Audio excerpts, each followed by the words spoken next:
یہ ہے فکر حسین، یہ ہے حضرت علی کے ماننے والے، یہ ہے اہل بیت کے ماننے والے. چیک کریں، یہ وہ منہج ہے جو فکر حسین کی اہل بیت کی بات کرتے ہیں. وہ کہتے ہیں جی ہم نے نہیں لیٹنا، ہمیں کیا ضرورت ہے لڑنے کی. تو میں ان کے لیے پھر ایک حدیث سنا دیتا ہوں. اللہ کے رسول نے صحیح مسلم کے اندر فرمایا کہ من ماتا ولم یغز، جو بندہ مرا نہ خود کبھی قتال کیا، ولم یحدث نفسہ بھی، نہ کبھی دل میں اس کا شوق پیدا ہوا، ماتا علی شعبۃ من نفاق، وہ منافق ہونے کے ایک شعبے کے اوپر مرا. یار میں حیران ہوں کہ علی بھائی یہ کہہ رہے ہیں کہ جناب ہم نے کوئی نہیں لڑنا. وہ بھائی بندہ مرال اپ کرنے کے لیے مسلمانوں کے لیے ایک مومنٹ کریٹ کرتا ہے، اپنا ایک جذبہ شو کرتا ہے. کہتے جی میں کیمرے کے سامنے بیٹھ کے ویڈیو بناؤں گا، میں نے کوئی نہیں اترنا، نہ میں نے کسی ٹینک شینک کے سامنے لیٹنا ہے. تو میں یہ سوچ رہا ہوں کہ ابھی تو بات ہو رہی ہے فلسطین کی، کل کو علی بھائی اگر پاکستان کے اوپر اٹیک ہو گیا تو آپ تو کہیں غائب ہو جائیں گے، آپ تو نکل جائیں گے. آپ کہیں گے فوج لڑے، میں نے تو لڑنا ہی کوئی نہیں. قومیں ایسے لڑا کرتی ہیں، قومیں ایسے جنگیں جیتا کرتی ہیں، قوموں کے اندر زندگیاں یوں پنپا کرتی ہیں. اچھی بات ہے. اب میں آپ کو بتاتا ہوں اس کا علاج کیا ہے. اب علی بھائی کا کمال یہ ہے کہ علی بھائی علاج بھی دیتے ہیں. اب وہ علاج آپ کے سامنے آنے لگا، ذرا علاج سن لیں. علاج، اس کا واحد علاج کیا ہے اس مسئلے کا، یہ ذرا دیکھیں. پولیٹیکل اختلافات میں یہ سرجری کا کام کرتا ہے. پولیٹیکل اختلافات کے اندر ایک چیز سرجری کا کام کرتی ہے، وہ کون سی چیز ہے؟ جہاد اور قتال بنا. اور یہ دنیا کے تمام ریلیجن میں ہے. اس کو ہولی وار کہا جاتا ہے، ہندوؤں کے اندر بھی، جیوز میں بھی، کرسچنز میں بھی، سب کے نزدیک ہے یہ. ایون جو آج کل بڑے ٹھیکیدار بنے ہوئے ہیں نا ان چیزوں کے خلاف بولنے کے اعتبار سے، انہوں نے بھی یہ سارا مقام اسی ذریعے سے ہی حاصل کیا ہوا. علی بھائی کی زبان سے ہی ہم نے علاج آپ کو دے دیا. علی بھائی کہتے ہیں قتال سرجری کا کام کرتا ہے. پولیٹیکل بیلنسنگ کے اندر، بیلنس آف پاور کے اندر قتال فی سبیل اللہ سرجری کا کام کرتا ہے. میں اب حقیقت آپ کو دو چیزیں بتانے لگا ہوں اور اس کے بعد میں نے لنک اوپن کرنا ہے. دو چیزیں حقیقت بتانے لگا ہوں میں آپ کو، اور بلا کسی ملامت سے ڈرتے ہوئے، بلا کسی دنیا کے خوف کو خاطر میں لاتے ہوئے یہ میں دو چیزیں آپ کے سامنے رکھنے لگوں کہ آج ہم رہیں نہ رہیں، کل ہم رہیں نہ رہیں، یہ بات میں آپ کے سامنے رکھ کے جا رہا ہوں. دو چیزیں پریکٹیکلی، دو ہی چیزیں ہونی ہیں. ان دونوں چیزوں میں سے عظمت کس میں ہے اور ذلت کس کے اندر ہے، اس کا فیصلہ ہمارے حکمران کر لیں گے. دونوں چیزوں میں سے آنے والے دنوں کے اندر، آج ہو، کل ہو، کئی سالوں بعد ہو، ہزاروں سالوں بعد ہو، میں اس کی بات نہیں کر رہا، کبھی بھی ہو، دو چیزوں میں سے ایک چیز ہونی ہے. دونوں چیزوں میں سے کون سی چیز کا اختیار کرنا ہے، اس کا فیصلہ مسلمان کرے گا. میں آپ کے سامنے رکھنے لگا ہوں، تو کان سے ذرا توجہ کیجیے گا. ورلڈ وار 1 کے بعد سسٹم کھڑا ہوتا ہے، جو کولیپس ہوتا ہے ورلڈ وار 2 کی وجہ سے. ورلڈ وار 2 کی وجہ سے تیسرا سسٹم کھڑا ہوتا ہے جس کو آج موجودہ طور پر ہم UNO کا، یونائٹڈ نیشنز کا ایک سسٹم کہتے ہیں، جس کے اوپر انٹرنیشنل لا کی میں نے بھی بات آپ کے سامنے رکھ دی. میں آپ کو دو چیزوں میں سے بتا رہا ہوں، یا تو مسلم دنیا کے حکمرانوں کو مکمل طور پر ویسٹرن پولیٹیکل سسٹم کے خلاف قتال فی سبیل اللہ کرنا ہوگا.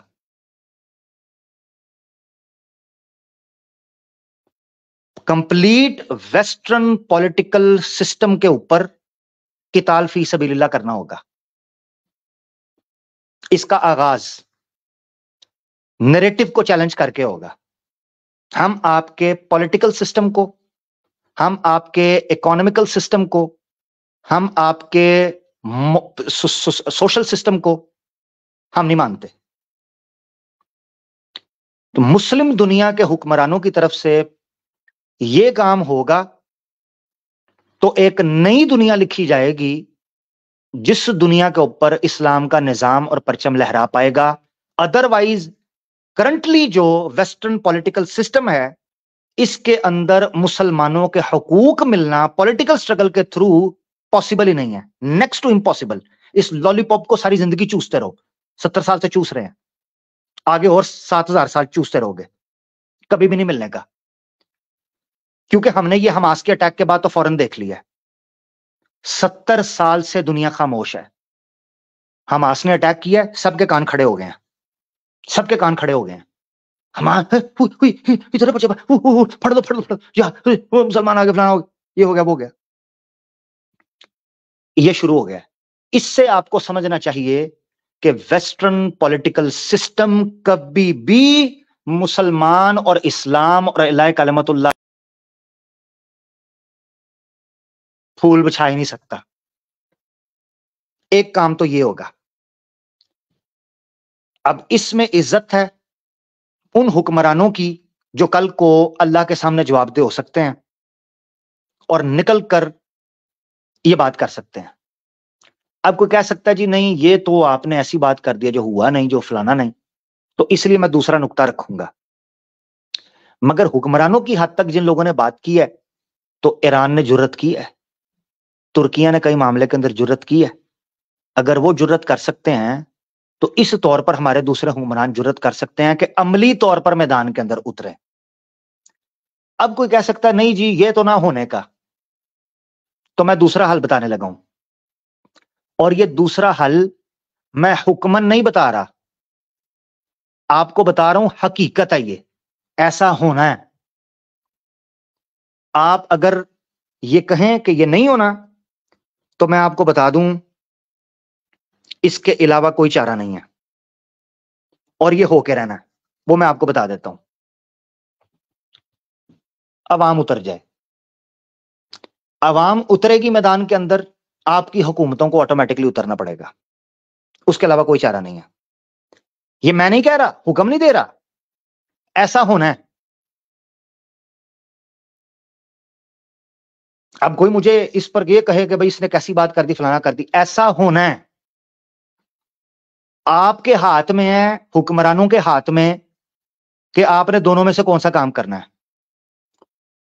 اللہ تعالیٰ نے قرآن میں کہا تھا تم قتال کے میدان میں ہانک کر لائے جاؤ گے, ہانک کر, جیسے جانوروں کو ہانک کر لایا جاتا ہے. کتاب الفتن کے اندر حدیثیں موجود ہیں, تم پر مسلط کی جائیں گی جنگیں, تم پر جنگ مسلط کی جائے گی. کسی کا دل نہیں کر رہا ہوگا جنگ کرنے کا, مسلط کی جائے گی. تو میں آپ کو دوسری چیز بتا رہا ہوں ہونا کیا ہے. مثال کے طور پر حماس اترا ہے, یہ میں آپ کو مثال دے رہا ہوں, یہ آج ہو 100 سال بعد ہو 1000 سال بعد ہوگا کیا. حماس اترا ہے, حماس کی سپورٹ کے اندر حزب اللہ انوالو ہوگی, تو لبنان کا جو لبنان کی سرزمین ہے وہ وارفیئر کے اندر پل کر لی جائے گی, بفر زون بن جائے گا. لبنان کو سپورٹ ایران نے کرنی ہے, ایران انوالو ہو جائے گا. ایران کا سٹیک, ایران کو انوالو ہونا پڑے گا نا obviously. ایران انوالو ہوگا تو ایران کے ساتھ چند اور لوگوں کو انوالو ہونا پڑے گا جن لوگوں کے سٹیک ہیں, اور نہ چاہتے ہوئے اس جنگ کے اندر مسلط ہونا پڑے گا. اور پھر وہاں جب عوام سعودی عرب کی, یو اے ای کی, جارڈن کی, ایجپٹ کی, قطر کی, بحرین کی, کویت کی, عراق کی, مراکش کی, ان ملکوں کی عوام اترنا شروع ہوگی تو پھر ان کے حکمرانوں کو انوالو ہونا پڑے گا. اور پاکستان تو پہلے چور نہ لو پنڈ کالی, وہ تو پہلے تیار ہوتا ہے, ہماری عوام تو پہلے ہی تیار ہے جی, ان کی تو دیر ہی کوئی نہیں. تو جب اس کے اندر عوام انوالو ہوگی, عوام کی وجہ سے حکومتوں کو انوالو ہونا پڑے گا, ادروائز اس کے علاوہ کوئی چارہ نہیں. یہ ہو کر رہے گا, یہ میں ایسے نہیں کہہ رہا ایسے کرو یا ایسے ہونا چاہیے یا فلاں ہونا چاہیے. میں نے کہا دو چیزیں ہیں، یا ہمارے حکمران اٹھ جائیں ٹائم سے پہلے اور وہ عزت کما لیں جو عزت شاید ساری زندگی نہ کمائی ہو، جو شاید کبھی آخرت کے اوپر ایمان رکھ کر اللہ کے سامنے پیش ہو جائیں اور اپنی آخرت سنوار لیں. اس کے علاوہ کوئی نریٹو، یہ میں ڈنکے کی چوٹ پر کہہ رہا ہوں، کوئی نریٹو کام نہیں آنا. قتال فی سبیل اللہ بس، اس کے علاوہ کچھ بھی نہیں ہے. کچھ لوگ کہہ رہے ہیں انڈین مسلم کی بات، میں بات کر رہا ہوں مسلم کنٹریز کی، ٹھیک ہے نا جی. اس کے بعد ہی ڈریگ ہوں گے نا سارے جو آئیں گے، پھر اپنا اپنا کیمپس وغیرہ دیکھیں گے.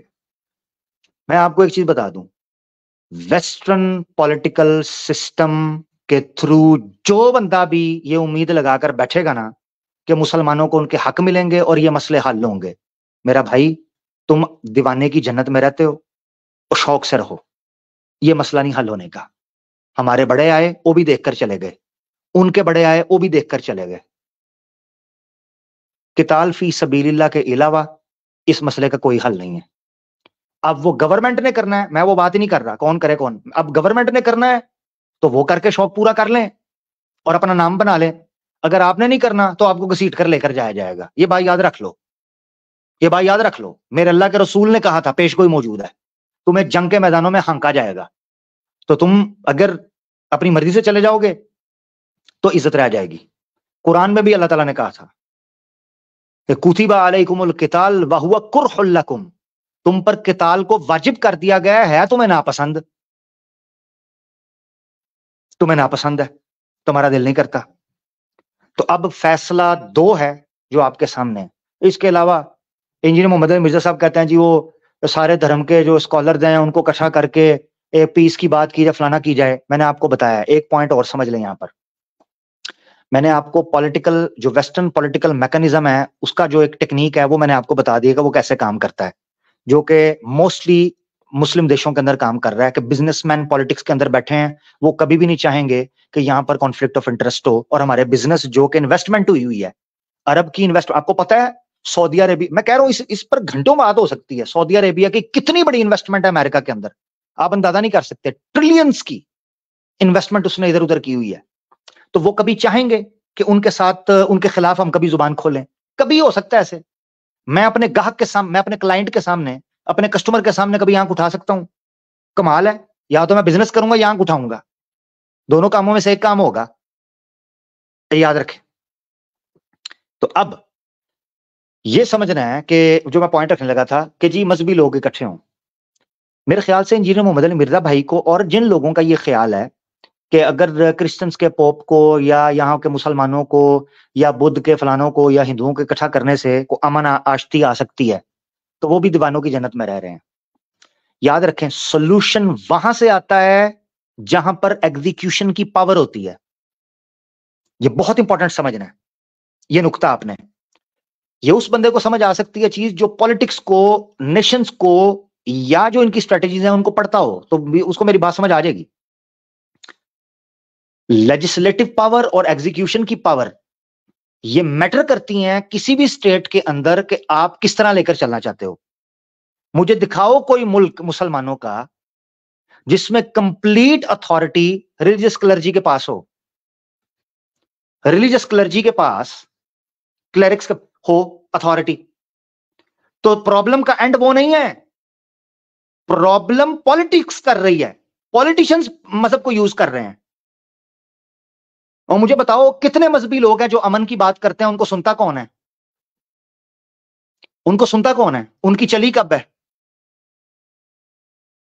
تو یہ چند ایک کی مثال آپ دے سکتے ہو گنتی کا کہ جی ایران کی بات آپ کر سکتے ہو کہ جی زیادہ سے زیادہ جمپ مارے ایران کی، یا سعودیہ کی بھی، سعودیہ کے اندر بھی ویسے اوور آل نہیں ہے مگر زیادہ سے زیادہ ایران کی بات، ایک کی بات ہو سکتی ہے. وہ ایک ملک ہے القلیل کالمعدوم، یعنی وہ یہ سمجھو گے جیسے ایگزسٹ نہیں کرتا. میں ورلڈ پیس کی بات کر رہا ہوں. جب آپ ورلڈ پیس کی بات کرتے ہیں اس میں سولوشن ریلیجس ہے ہی نہیں. یعنی ریلیجس سولوشن سے مراد یہ کہ ریلیجس جو کلرجی ہے اس کے اکٹھا بیٹھنے سے اور بھاشن دینے سے امن پھیل جائے، یہ پاسبل ہی نہیں ہے. یہ حقیقت آپ کو بتا رہا ہوں. کیونکہ ایگزیکیوشن کی پاور نہیں ہے، اتھارٹی نہیں ہے. جب مذہبی طبقوں کے پاس اتھارٹی نہیں ہوتی، آپ ان کو بلیم بھی نہیں کر سکتے کہ آپ یہ کریں، آپ امن کی بات کریں، فلانا کریں. اب ایک پادری آ کے امن کی بات کر کے جائے، پیچھے سے وہاں کا ایک لوکل پولیٹیشین آئے، وہ آ کے بھڑکاؤ بھاشن دے اور 4 پیسے پھینکے، لوگ لڑنا شروع کر دیتے ہیں. انٹرنیشنل لیول کے اوپر پولیٹیکل نریٹو بلڈ کیسے ہوتا ہے؟ میڈیا ہاؤسز کے تھرو. وہ تو سیکولر لبرل لابی ہے، مذہب کا تو تعلق ہی کوئی نہیں. اب ایک پوپ آ کر کتنا چیخ چیخ کر کہے، ایک ہندو پادری پنڈت آ کر کتنا چیخ چیخ کے کہے یار نہ لڑو نہ لڑو نہ لڑو. جو میڈیا پمپنگ ایجنسی وہاں پر بیٹھی ہے، پروپیگیٹ پمپنگ ایجنسی، وہ تو کچھ اور نریٹو سامنے لے کر بیٹھی ہوئی ہے.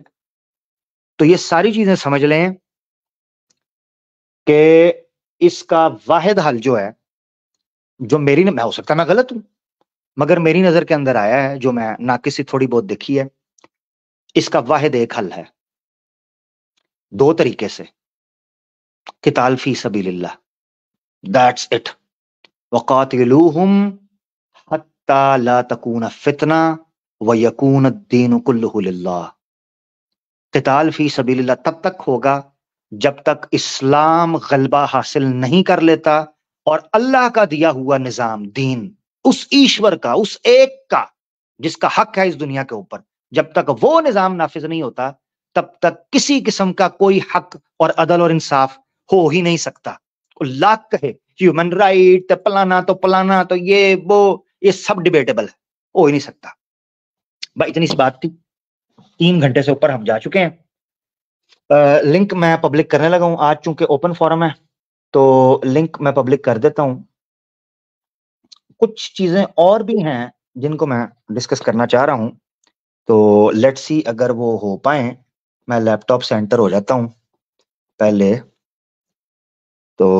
او ماشاء اللہ جی، ماشاء اللہ، اہیر بھائی ہمارے ساتھ ہیں. اہلاً وسہلاً جناب جناب جناب. جی السلام علیکم ورحمۃ اللہ. وعلیکم السلام ورحمۃ اللہ وبرکاتہ. کیا حال چال ہے؟ خیریت؟ جی الحمدللہ. آپ کر لیں کمپلیٹ اگر بات کر رہے تھے عامر بھائی. نہیں، میں لنک کرنے لگا ہوں پبلک، اور لنک پبلک کرنے کے بعد میں بس چند ایک باتیں. ویسے ویڈنسڈے کو میرا 3 گھنٹے کا پروگرام ہوتا ہے، تو آج کمپلیٹلی میں نے ہی بات کر دی ہے 3 گھنٹے. باتیں بہت تھیں کرنے کو، میں اس کا کرکس بھی نکالوں گا. تو لنک میں پبلک کر رہا ہوں جی. یہ تو بات سمجھ لیں، لنک پبلک کرنے کے بعد جو بیک سٹیج جب لوگ آ جائیں گے نا، تو تب میں بتاؤں گا کہ بات کا طریقہ کار کیا اور کیا کرنا ہے. ٹھیک ہے؟ کیونکہ یہ اسپیشل پروگرام ہے اور ہم چونکہ اپنے اندرونی مسائل کو ڈسکس کر رہے ہیں بحیثیت ایک مسلمان کے، تو ہم نے کچھ پروٹوکولز اور کچھ پریکاشنز کا خیال رکھنا ہے، اس کے بغیر کوئی چارہ نہیں ہے. ٹھیک ہے؟ کرکس میں نکال کے آپ کے سامنے رکھ دیتا ہوں. جو کرکس ہے وہ بہت امپورٹنٹ ہے. وہ کرکس یہ ہے، مسلمان کے دل میں قتال فی سبیل اللہ کا مقام اور مرتبہ قائم رہنا چاہیے.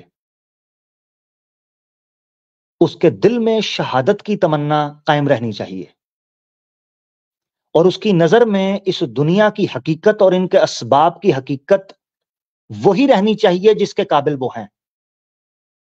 کسی ایک لمحے میں بھی اللہ پر سے ایمان اور توکل ہٹنا نہیں چاہیے. ہار اور جیت کا معیار صرف اور صرف اللہ کی رضا ہے.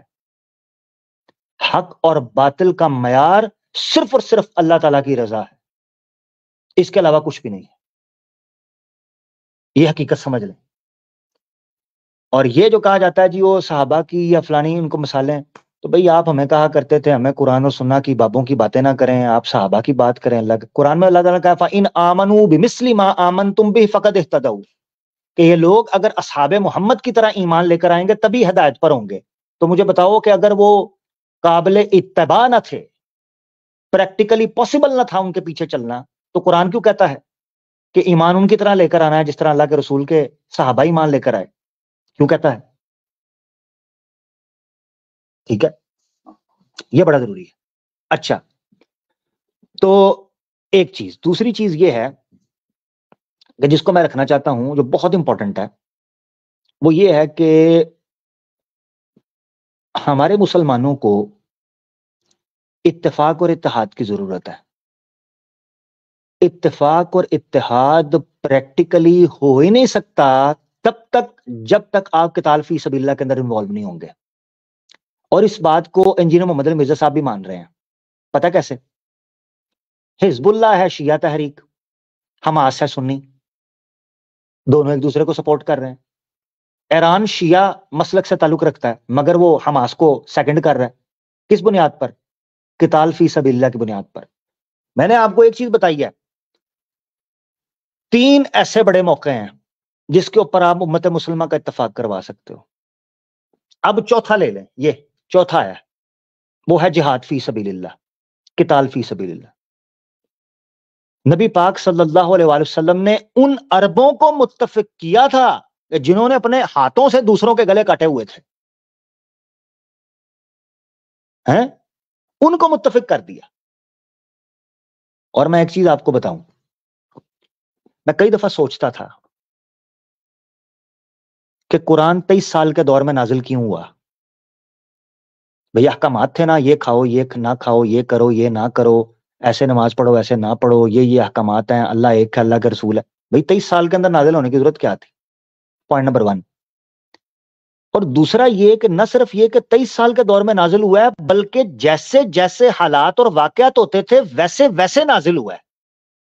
کبھی اس کی گہرائی کو سمجھا ہے کیوں ایسے ہوا؟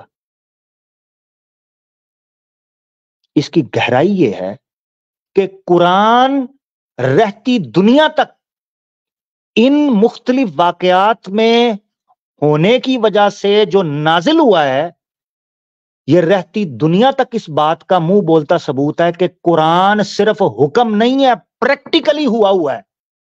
قرآن کا ایک ایک حکم آپ کو بتاتا ہے کہ یہ چیز پریکٹیکلی ہوئی ہے انسانوں کے ساتھ. پریکٹیکلی لوگوں نے زندگیاں گزاری ہیں ایسی. 23 سال کا عرصہ گزرا ہے اور اس میں لکھا ہے ایسے ہو جائے تو یہ ہے، صحابہ نے یہ دیکھا، جنگوں میں یہ دیکھا، ایسے ہوا، اس طرح وہ پیچھے ہٹے، ایسے لڑے، اللہ کی نصرت آئی، ایمان، توکل، اللہ کے رسول کی مدد کیسے ہوئی، تمہارے ساتھ معاملات ہو جائیں کیسے ہے، منافقین کو کیسے ٹریٹ کرنا ہے، کیا معاملات ہیں. قرآن منہ بولتا ثبوت ہے، منہ بولتا ثبوت کہ یہ کوئی افسانہ نہ تھا. قرآن بآواز بلند یہ کہتا ہے کہ یہ کوئی صرف لکھی ہوئی کتاب نہیں ہے، بلکہ یہ کئی لوگوں کی زندگی ہے. اسی لیے اس کتاب کو زندہ کتاب کہتے ہیں، کیونکہ یہ زندگی کی کتاب ہے. اس نے زندگی جینے کا طریقہ بتایا ہے. یہ لکھی پڑھی کتاب نہیں ہے کہ کچھ قانون تھے تو بس ٹھیک ہے. اور سب سے بڑی بات یہ ہے کہ جو لوگ کبھی اس دور کو نہ پلٹ کر آنے کی بات کرتے ہیں، وہ شاید اللہ کی اس حکمت سے محروم ہو چکے ہوئے ہیں کہ شاید یہ قرآن جو ہے نا خاص لوگوں کے لیے تھا، ان کے علاوہ کسی کے لیے نہیں تھا. یہ بہت ضروری ہے. ٹھیک ہے، یہ میری گفتگو تھی. اہیر بھائی آپ کچھ کہنا چاہتے ہیں؟ لنک میں نے پبلک کر دیا ہے. آپ کی بات کے بعد میں کالرز کو بتا دوں گا کہ بات کا طریقہ کار کیا ہے. سٹیج بیک جو ہے وہ فل ہو چکا ہوا ہے. ٹھیک ہے، تو اس کے بعد ہم کالرز کو لے لیں گے. جی اہیر بھائی. جزاک اللہ عامر بھائی، بہت شکریہ سب سے پہلے تو آج کی سٹریم کے لیے.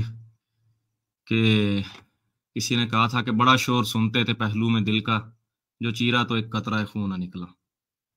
بہت بڑی باتیں، پلانٹ ارتھ اور یہ وہ سارا کچھ، اور اینڈ پہ نکلا پتہ کیا ہے؟ اتنی ساری ریسرچ اور کتابیں اور پیچھے لائبریری اور سارا کچھ، کہ ہوا یہ کہ وہ اقبال کا شعر تھا دوسرا بھی، کہ یہ مصرع لکھ دیا کس شوخ نے محراب مسجد پر، یہ ناداں گر گئے سجدوں میں جب وقت قیام آیا. جب آئی ہے بھائی پریکٹیکلی کوئی باری، کوئی بات، کوئی مسلمانوں پہ کوئی پریشانی آئی ہے، تو حضرت نے فرما دیا جی کہ ویڈیو بنانا بہت افضل یہی کام ہے، وہ بس بیٹھ کے بنائیں. اور آپ پوچھ رہے تھے کہ اس میں کردار کیا ہے. سوری آپ کی بات کاٹ رہا ہوں، سوری بھائی. حضرت علی کے زمانے میں ہوتا تو میں تلوار پکڑ کے ادھر ہوتا. بھائی آج تو جس زمانے میں ہے تو کہہ رہا میں نے ٹینک کے سامنے میں نے جانا ہی کہیں نہیں ہے، میرا ویڈیو بنانی ہے. میں وہی عرض کر رہا ہوں کہ یہ ہوتے تو کوشش کرتے کہ کوئی کیمرہ ایجاد کروں اور میں سائڈ پہ بیٹھ کے نا کسی پہاڑی پہ میں ویڈیو بناؤں اور میں وہ یوٹیوب پہ چڑھاؤں، اور میں پھر اگلے دن بتاؤں کہ دیکھیں جی 2 ملین لوگوں نے ماشاءاللہ وہ دیکھا ہے، اسلام کی فتح ہو گئی ہے اور یہ ہو گیا. لیکن میں نہیں لڑ سکتا بھائی، میں تو آگے نہیں جا سکتا. تو 2182 کر کے قوم کو سارا جو لگائی رکھا ہے اس چکر میں، تب بھی گزارشیں کرتے رہے عامر بھائی بھی، سارے لوگ، کہ بھائی بس کر دو، آپ کسی اور طرف ہی نکل رہے ہو. تو آج نکلا پتہ کیا ہے؟ آج یہ خود بھول گئے ہیں کہ جو 2182 کر رہے تھے. سوری میں ایک چیز اہیر بھائی ایک چیز بتانے لگا ہوں. آپ کی بات سے بھی پہلے چلے میں رکھ دیتا ہوں, سوری میں آپ کی بات کاٹ رہا ہوں. ہم نے فوکس یہ کرنا ہے کہ جو یعنی جو ویسے آپ ٹھیک کر رہے ہیں جو بات کر رہے ہیں, مگر میں نہیں پبلک کو ادھر ہی بتایا آنے گا. لگا ہوں, میں ہاں سمجھ آ گیا جائیں ہوں. بیٹا, میں ٹھیک ٹھیک. میں اصل میں صرف یہ کہنے لگا تھا کہ یہ بھول گئے شاید علی بھائی کے عمار ابن یاسر کے اسلام لانے کی اور ان کے والد اور ان کی والدہ کے اوپر کیا کیا ظلم کیے گئے اور وہ سٹوریاں ساری کیا تھیں. یہ ہوتے تو ان کو بھی مشورہ دیتے بھائی چپ کرو, وہ ظالم ہے, وہ ماریں گے, اور ابو جہل نا بڑا ظالم ہے, وہ مارتا ہے تو چپ کر کے گھر میں بیٹھ جاؤ, رہنے دو, اس طرح کے کام نہیں کیا کرتے. میں یہ بات کرنے لگا تھا. اچھا بہرحال ان پہ ان کی بات بہت ہو چکی ہے, ان کو چھوڑتے ہیں. آپ نے جو ہے نا حجت تمام کر دی ہے, اب سمجھنے والے سمجھ جائیں تو اچھی بات ہے, نہیں تو بھیا جیتے رہیں بیوقوفوں کی جنت میں. ہمارا آپ کا پرسنل کو رولا تو ہے نہیں, کوئی ذاتیات کا مسئلہ تو ہے نہیں کہ روز روز جو ہے نا اسی چیز کو لے کے بیٹھے ہیں. عامر بھائی, جو آپ نے ایک ایسا بڑا کڑوا اور سچی اور حقیقت بات تھی جو آپ نے کر دی میرے دل کی. میں پچھلے 2 ہفتوں سے اس چیز کو لے کے اللہ جانتا ہے میں پریشان تھا, اور میرے دل سے دعا نکل رہی ہے آپ کے لیے کہ یہ جو آپ نے کم از کم آپ نے ہمت کی اور سچ بات پبلک کے سامنے رکھ دی ہے. بھائی کہانیوں میں جیتے رہیں, ادھر ادھر کی ڈر ڈرا کے باتیں کرتے رہے. بہت بڑے بڑے نام ہیں, ایک نام کا تو ابھی بھی ذکر ہو گیا, جو ڈر ڈرا کے پتہ نہیں کس سے ڈر رہے ہیں, اللہ جانے طاغوت سے ڈر کے, سچ نہیں بولا جا رہا منہ سے. لیکن آپ نے وہ حل بتا دیا, اللہ آپ کا بھلا کرے اس کے اوپر, اللہ تعالیٰ آپ کو جزائے خیر دے. سورہ بقرہ کی ہے آیت نمبر 214 ہے غالباً, ام حسبتم ان تدخلوا الجنت. اس کو ذرا پڑھیں. اللہ تعالیٰ نے کیا کہا کہ ایسی, اب میں میرے سامنے ایگزیکٹ ترجمہ نہیں کھلا ہوا, عامر بھائی مجھے کریکٹ کر دیں گے اگر میں اس میں کوئی غلطی کروں تو, اللہ تعالیٰ کمی بیشی معاف کرے, کہ جنت کو مطلب اتنا سستا سمجھ رکھا ہے لوگوں نے کہ ایسے ہی چلے جائیں گے, کہ حالانکہ ابھی تک وہ نہیں ہوا, وہ سب ہوا ہی نہیں ہے تمہارے ساتھ جو تم سے پہلے لوگوں کے ساتھ کیا گیا. تو وہ کیا تھا پہلے لوگوں کے ساتھ کیا ہوا تھا, حتیٰ کہ ان میں سے رسول بھی پکار اٹھے. وہ یہ کتنی بڑی یہ بات ہے, اور اس کو پھکی اور ہم نے پتہ نہیں اتنے ہلکے میں ان چیزوں کو لے لیا ہے کہ جی وہ ان کے پاس میزائل ہیں تو بس ٹھیک ہے, بس لیٹ جاتے ہیں, کہانی ختم ہے. یعنی اس سب کا مقصد میں بڑا سوچا کرتا تھا عامر بھائی. جی پلیز جی بولے میں ایک چیز کو سوچ کے پریشان ہوتا تھا کہ اکثر میں بڑے بڑے نام دیکھتا ہوں, سارا کچھ ہو لیا, اور nothing personal, again nothing personal, میرے دل کا دکھ وہی ہے جو عامر بھائی پچھلے 3 گھنٹے سے بیان کر رہے ہیں. مسئلہ یہ ہے کہ مسلمانوں کی آئیڈینٹی کا ستیہ ناش کر کے رکھ دیا جاتا ہے, اور افسوس تب ہوتا ہے. اچھا وہ کوئی کرے نا, جس طرح وہ سید مزمل جیسا کوئی کرے نا, جیسے کیسر بھائی کرتے ہیں, وہ پتہ لگتا ہے اچھا بھائی داڑھی شاڑی منڈا کے بیٹھا ایک بندہ پیچھے قرآن رکھ کے ہاتھ میں قرآن پکڑ کے وہ پھر آ کے غلامی کے درس دینا, تو مسئلہ تب ہوتا ہے. یہ نوجوان دھوکا کھاتے ہیں, ہاتھ میں قرآن, سر پہ پگڑی, منہ پہ داڑھی, باتیں مولا علی کی, نعرے سارا دن جناب یہ اور وہ, اور اینڈ پہ تعلیم نوجوانوں کو یہ سب کہ جی ان کے پاس چونکہ میزائل ہیں تو بھیا بس کریں لیٹ جائیں. اور بات ہو رہی یہ تھی تو ہمیں بھائی یہ ہمیں درس دیا کرتے تھے بھائی, عمر سیریز دیکھیں. عمر سیریز کے اندر تو ہم نے دیکھا ہے کہ صحابہ ہاتھیوں سے بھڑ رہے ہیں جنگ قادسیہ کے اندر. بھائی انہوں نے ہمیں بتایا تھا, انہوں نے کہا کہ اہل سنت پاک.com کے اوپر ویب سائٹ پر سیریز پڑی ہوئی ہے, جا کر دیکھیں, ہم نے ان سے اردو کے اندر ڈب کروایا ہے, اسے جا کر دیکھیں. انہوں نے ہی ہمیں بتایا کہ ہمارا کوئی پتہ نہیں کوئی پورٹل شورٹل ہے, کوئی چینلز ہیں, ان چینلز کے اوپر ہماری بڑی ایڈیٹنگ کے ساتھ کلپس پڑے ہیں, صحابہ کو رو رو کے ہم نے جہاد کی بات بڑی بتائی ہے. اس کے بعد کہتے ہیں جناب پیچھے ہٹ جو, تو شاہی کوئی نہیں, فلانا تو شاہی کوئی نہیں. کی ہے بھائی, یہ کیا چکر ہے, یہ کس طرح ہمیں چونا ٹرک کی بتی کے پیچھے لگا دیا ہے. میں تو بڑا امید تھا. نام مودودی صاحب کا لینا ہے, جن کو سزائے موت سنائی گئی حق کی بات پر, پھانسی کی سزا سنا دی گئی. وہ بندہ کہتا ہے 1 انچ اپنے موقف سے پیچھے نہیں ہٹوں گا. یہ کہتے ہیں جی میں نے نہیں جانا, میں کہیں نہیں, چپ کر کے بیٹھ جاؤ, میں نے بس ویڈیو بنانی ہے. یار عجیب بات ہے. میں یہی پوائنٹ اٹھا رہا ہوں کہ مطلب ان کی بھی پبلک کو ہائی جیک کیا گیا کہ دکھا کے ذرا 2 ویڈیو میں مودودی صاحب کا نام لے کے, تو سارا ان کا بھی, اور چلے مودودی صاحب ہیں, مطلب مولا علی کا نام لے کے, اور اس طرح, اور امام حسین کا نام, حسینیت کے نام پہ یزیدیت کا درس دینا. یار یہ تو بہت بڑا ظلم ہے علی بھائی, یہ کوئی چھوٹا موٹا ظلم ہے. یعنی کربلا کے نام پر سواریاں اٹھائی ہیں اور جا کر شام جا کے چھوڑ دی ہیں, شام میں جا کے اتار, دمشق میں جا کے دمشق میں جا کے اتارتی ہیں. کربلا کے نام پر سواریاں اٹھائی تھیں. تو بہرحال ہیر بھائی آپ اپنی بات مکمل کر لیں, پھر میں کالرز کے لیے کیونکہ بیٹھے ہیں اور آج لے کر چلیں گے انشاءاللہ جتنا بھی ہو سکتا ہے. جی جزاک اللہ. میں بس بہت جلدی عامر بھائی میں ختم کرتا ہوں. جزاک اللہ اگین, بہت شکریہ. تو اچھا, ڈرایا پھر کس چیز سے جا رہا ہے, مر جائیں گے, بھوکے مر جائیں گے, وہ FATF آ جائے گا, پابندیاں لگ جائیں گی, یہ ہو جائے گا, وہ ہو جائے گا. وہی عمر سیریز جو علی بھائی نے ریکمینڈ کی تھی, میں نے علی بھائی کے کہنے پہ جا کے دیکھی, اور پتہ اس میں نے کیا دیکھا کہ میرے نبی کو سالوں تک بائیک آؤٹ کیا گیا. سالوں یہاں تک کہ مسلمانوں پہ پتے کھانے کی نوبت آ گئی. اور یہ عمر سیریز ریکمینڈ کر کے اور مجھے آپ آج ڈرا رہے ہیں کہ بھوک نہیں. علی